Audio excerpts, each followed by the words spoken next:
ममता झा समस्त मिथिलावासी गोर लागै छी। भगवती गीत गा बजा रहल छी। जय मिथिला, जय मैथिली, जय माँ जानकी। सब दिन पूजलियो तैयो किया नहीं सुनलहि न गे मैं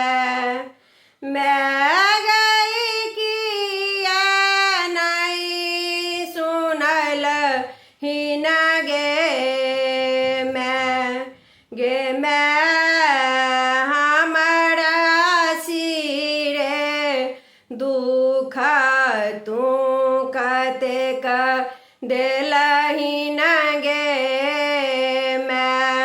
गे मैं हमरा सिरे दुख तू कतेक देलहि न गे मैं सब दिन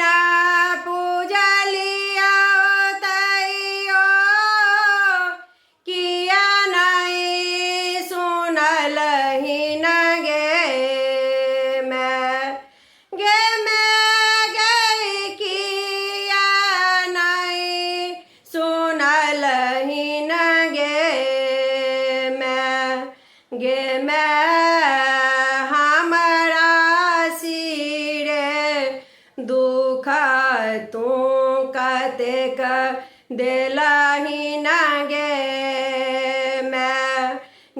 मैं हमरा सिरे दुख तू कतेक देलहि न गे मैं जे तो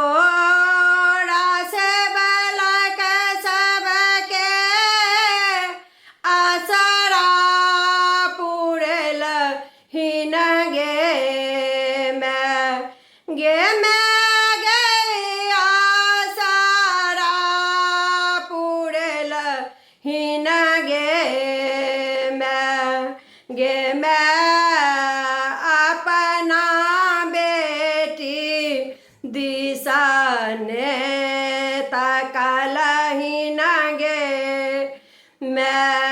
गे मैं अपना बेटी दिशा ने तू तकलहि न गे मैं सबके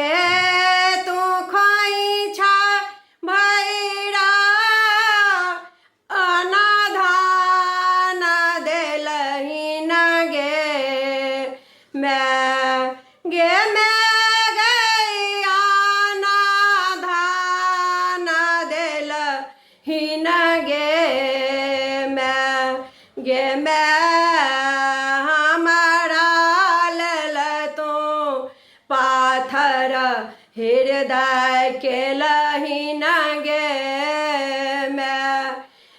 मैं हमारा लल तो पाथर हृदय के लहि न गे मैं जगल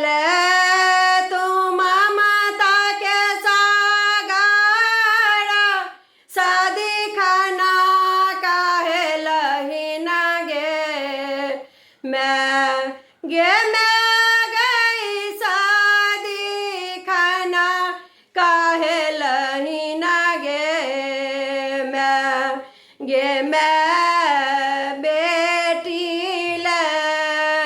नैना कोना मुनलहि न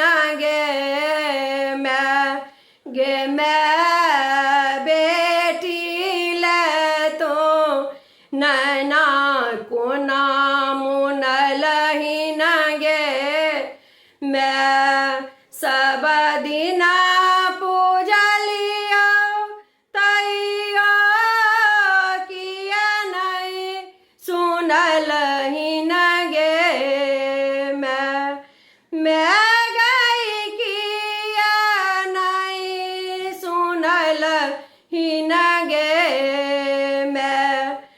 मैं हमरा सिरे दुख तू कर ते कदे लही न गे मैं।